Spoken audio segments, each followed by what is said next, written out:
नमस्कार दोस्तों, stock market studies में फिर से एक बार आपको दिल से स्वागत करता हूँ। तो आज मैं फिर से आपके सामने कुछ इम्पोर्टेंट कंपनी का अपडेट शेयर करने वाला हूँ। तो इस वीडियो को पूरा लास्ट तक देखना, क्योंकि इस वीडियो के अंदर कंपनी का अपडेट से नहीं, कंपनी के टेक्निकली चार्ट पैटर्न्स के बारे में भी चर्चा करूँगा। सबसे पहले मैं डिस्कशन करूँगा ओलेक्ट्रा गिनटेक के बारे में।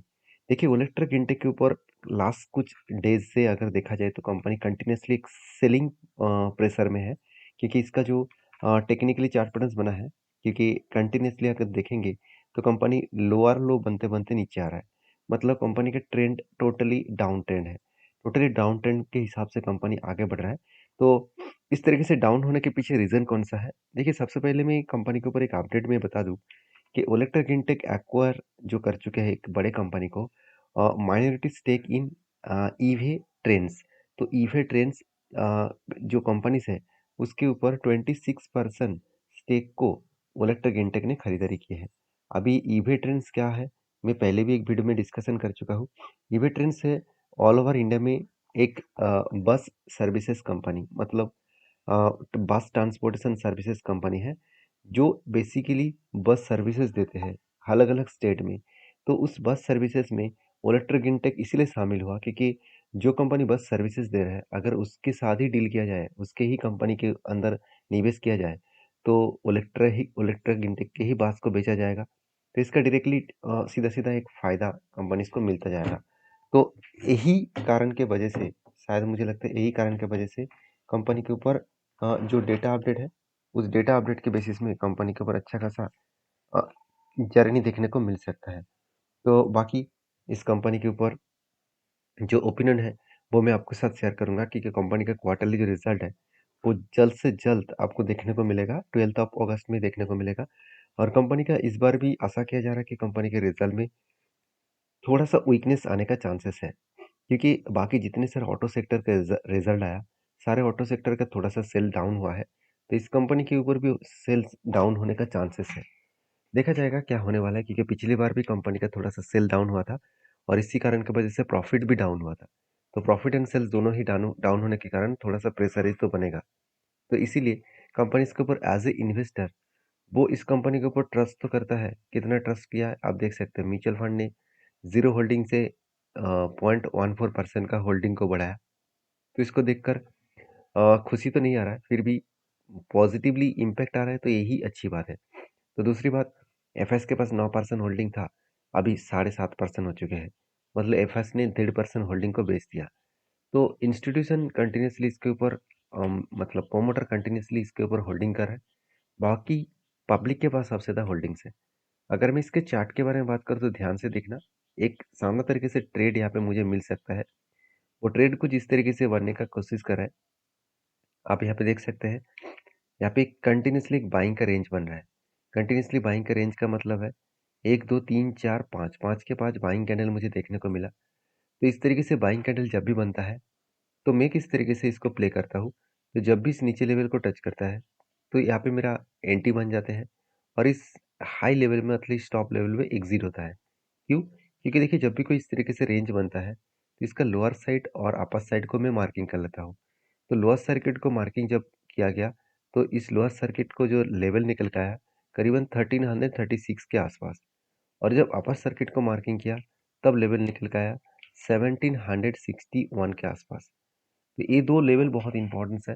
तो जब भी इस नीचे लेवल को टच करेंगे, तब कुछ डिसीजन अलग सा ज़रूर यहाँ पे बनेगा। तो उस डिसीजन लेने से पहले कंपनी का रिजल्ट आना बहुत ज़रूरी है, क्योंकि अगर रिजल्ट खराब आए, तो अगर मैं एंट्री भी ले लिया, तो एक अच्छा खासा करेक्शन हो जाएगा, उसके बाद मुझे होल्ड करना पड़ जाएगा।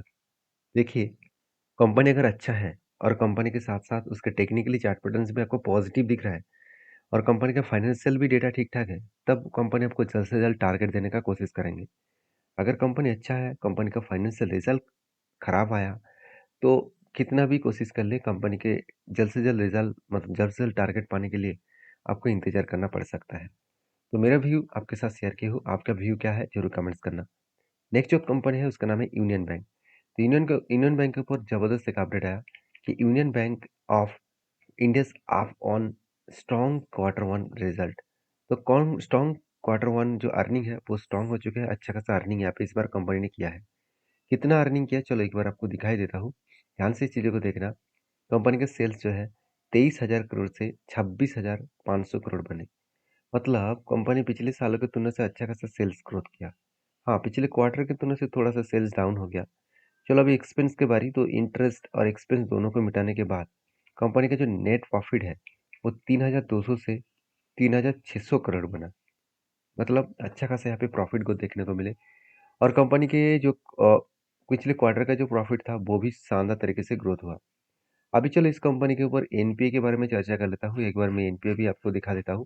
ध्यान से इस चीज़ों को देखना, क्योंकि ये बहुत इंपॉर्टेंस होते हैं, क्योंकि फाइनेंशियल डेटा में हमेशा आपको प्रोविजन और एनपीए देखना चाहिए। तो इस कंपनी का प्रोविजन में क्या कमियां हुआ, देखिए अगर प्रोविजन के बारे में बात करूँ, तो पिछले साल में था 2 लाख, और इस बार कितने मिला, 2,75,000। और पिछले क्वार्टर में कितना था, 1,25,000। मतलब कंपनी की एन प्रोविजन जो है वो बढ़ता हुआ देखने को मिले।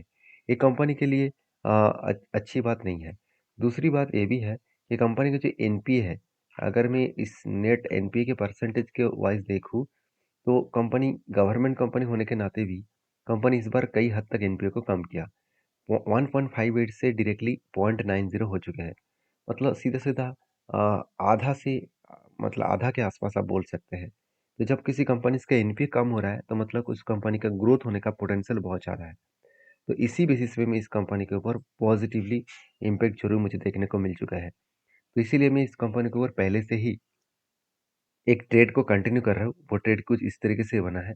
आप देख सकते हैं, बहुत लंबा जर्नी होने के बाद मतलब क्या है, आप यहाँ पे मैं थोड़ा-सा इसको डिलीट कर देता हूँ।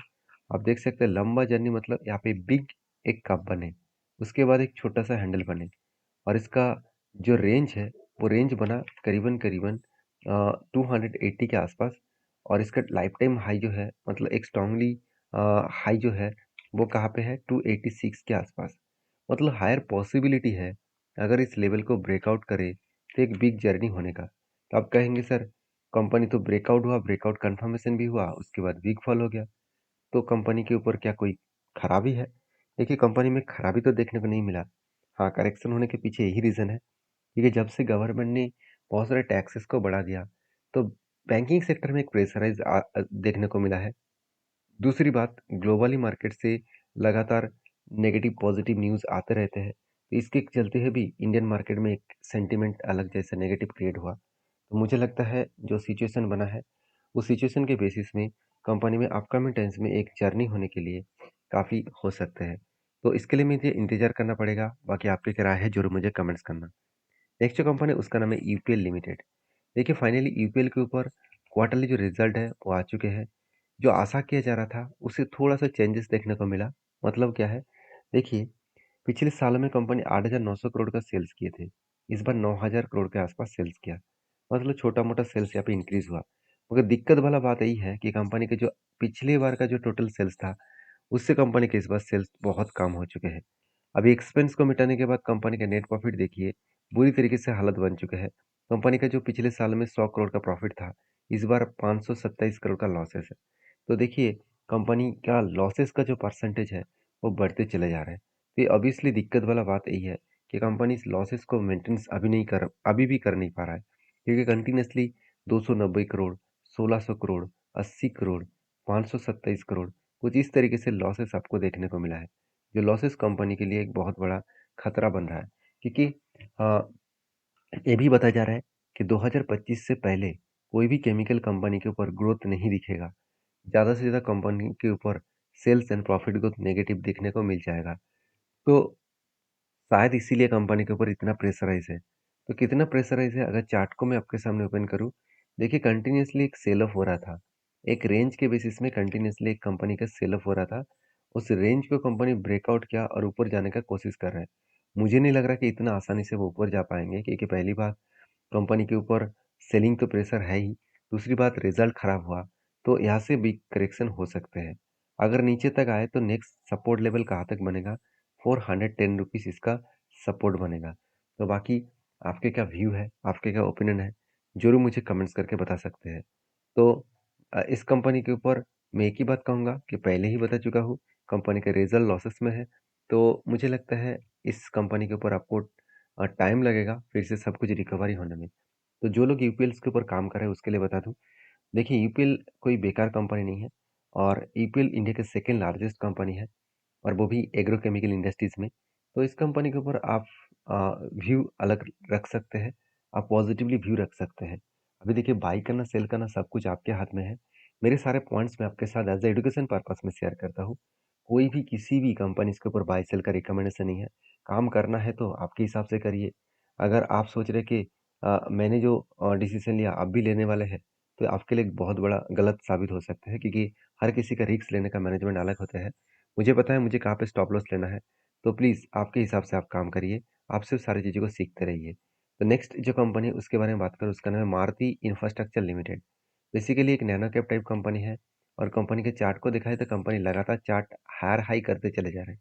तो ऐसे क्यों है? क्योंकि उसके पीछे एक बड़ा रीज़न है कंपनी का स्प्लिट एंड बोनस का। कंपनी 10 का फेस वैल्यू 2 करेगा मतलब हर एक के बदले कंपनी 5 शेयर स्प्लिट के हिसाब से देने वाला है और बोनस के हिसाब से 1:2 मतलब हर 2 के बदले 1 शेयर देने वाला है। तो अच्छा खासा एक एक्स्ट्रा बेनिफिट कंपनी की तरफ से आपको मिलेगा। तो ये था आज का वीडियो। वीडियो में जानकारी अच्छा मिले तो प्लीज़ लाइक करना। इसी तरीके से कंटेंट पाने के लिए चैनल को सब्सक्राइब भी करना। और हाँ, अगर आपको कोई भी क्वेश्चन है, कोई भी आपको पूछना है, तो मुझे कमेंट्स करके बता सकते हैं। तो मिलते हैं नेक्स्ट वीडियो में, तब तक के लिए धन्यवाद।